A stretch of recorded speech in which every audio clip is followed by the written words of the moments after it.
ఆయన రాజకీయం అయితే అది రాజకీయమే. అటువంటి మహానుభావుడికి ఘనమైన నివాళిని అర్పిస్తామని తెలియజేసుకుంటూ, మొట్టమొదటిగా యుగ పురుషుడికి ఘన నివాళిని అర్పించడానికి ఆయనతో సుదీర్ఘ ప్రయాణం సాగించినటువంటి మాజీ కేంద్ర మంత్రివర్యులు శ్రీ అశోక్ గజపతిరాజు గారిని రావాల్సిందిగా సగౌరవంగా ఆహ్వానిస్తున్నాం.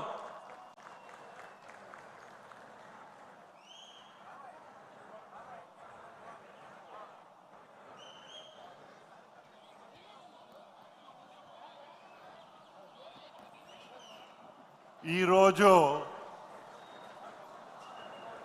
అన్నగారు 102వ జయంతి. ఈనాడు ఇక్కడ మొదట అడుగు పెట్టేటప్పుడు మా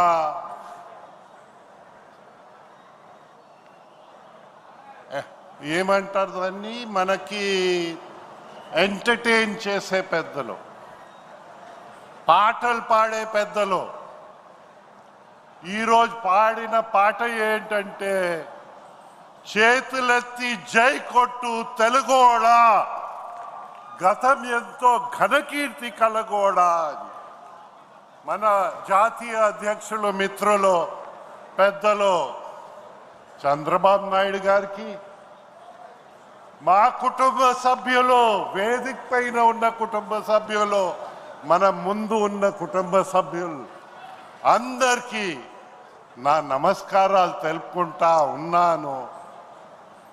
నా జీవితం ఒక ధన్యమని నేను అనుకుంటా ఉన్నాను.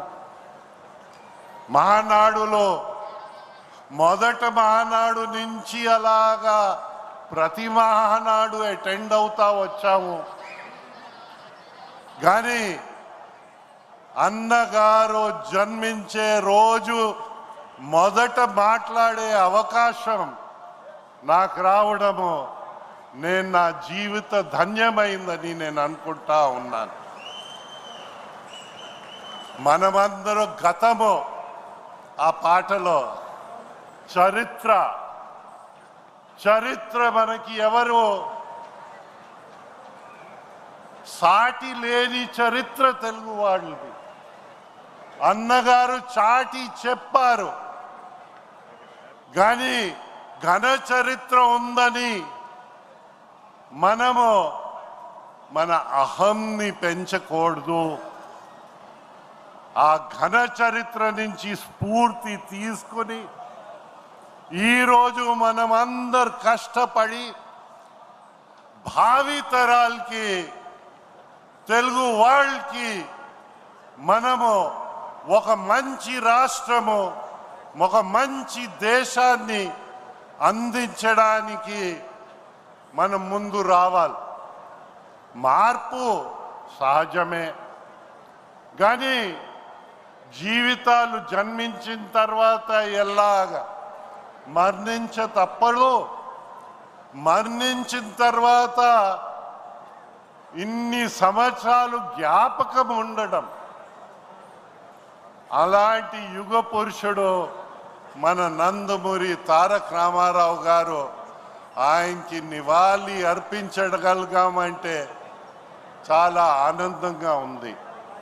అయితే మార్పు కంటిన్యూస్ ప్రాసెస్. అయితే విలువల్లో మార్పు రాకూడదు, కానీ ఆధునికంగా మార్పులు వస్తూ ఉంటాయి. మనం అవన్నీ క్యాప్చర్ చేస్తూ మన జీవితాల్ని తీర్చిదిద్దడానికి మనం ముందు కలిసికట్టుగా వెళ్ళేసే అవకాశం మనకు అందరికీ ఈ కుటుంబంలో ఆ అవకాశం ఇచ్చారు. కుటుంబ పెద్దగా నారా చంద్రబాబు నాయుడు గారి నాయకత్వాన్ని మనం ముందు అందరు ప్రోత్సహించి ముందు తీసుకెళ్ళాలి. ఒకప్పుడు అన్నగారు ఇచ్చిన ఆదేశాల్ని, ఆలోచనల్ని మనము అందరు దాని నుంచి స్ఫూర్తి తీసుకొని పని చేయడం. అన్నగారు తరచుగా అనేవారు మన అందరితో, ఒక విధంగా చెప్పాలంటే బోధించేవారు. ఆయనకి స్ఫూర్తి ఇచ్చింది మహాత్మా గాంధీ, జాతిపిత మహాత్మా గాంధీ. ఆయనకి స్ఫూర్తి కలిగించింది మన అంబేద్కర్ గారు, మన రాజ్యాంగం రచించిన చైర్మన్ గారు ఆఫ్ ద కాన్స్టిట్యూయెంట్ అసెంబ్లీ. ఆయనకి స్ఫూర్తి ఇచ్చింది మన తెలుగు వాళ్ళు, వీరేశలింగం అలాంటి పెద్దలు. ఆయనకి స్ఫూర్తి ఇచ్చింది గుర్జాడ మహాకవి. అలాంటి మహనీయుల దగ్గర ఆయన స్ఫూర్తిగా తీసుకుని మనకందరికీ స్ఫూర్తిగా అన్నగారు నిలబడ్డం ఈరోజు మన అందరి అదృష్టమని నేను భావిస్తా ఉన్నాను. అలాంటి అదృష్టము మనకందరికీ లభించడం, ఇతరుల కోసం ఆ జెండా అన్నగారు పెట్టిన జెండా అది. ఆ పసుపు అంటే మనకి పుణ్యమైన రంగు. ఆ చక్రము శ్రమజీవుల కోసం, ఆ నాగలి రైతు కోసం, ఆ గుడ్సే మనకి అందరికీ తల దాచుకోవడానికి ఒక అవకాశం కలిగించాలి.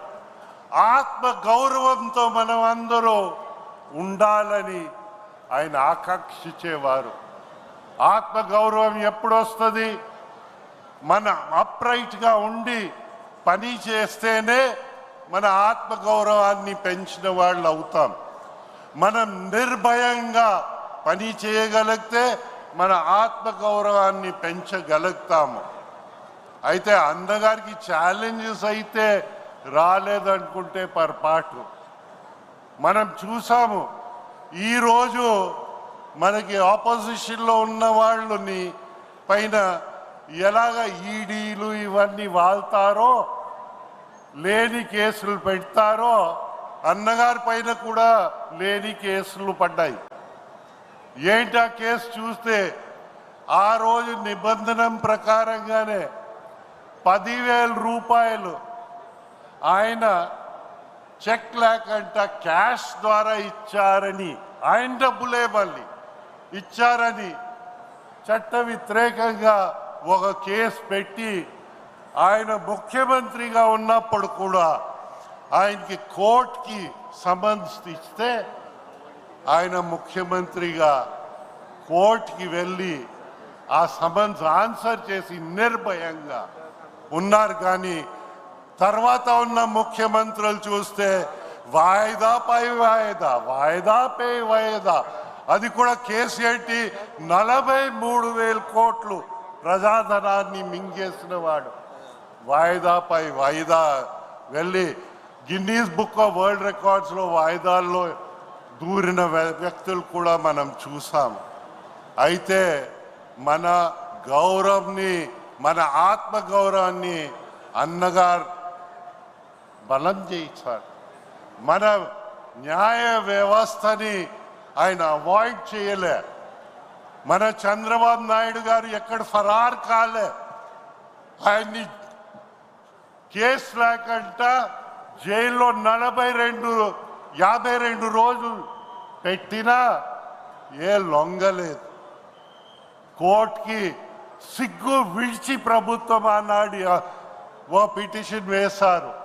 ఏంటంటే, మా దగ్గర రుజువులు ఉన్నాయి, మీకు సమర్పించడానికి ఇంకా అదనపు టైం కావాలట. అంతవరకు చంద్రబాబు నాయుడు గారిని జైల్లోనే ఉంచాలని. ఇలాంటి ప్రభుత్వాలు మనం చూడలేదు.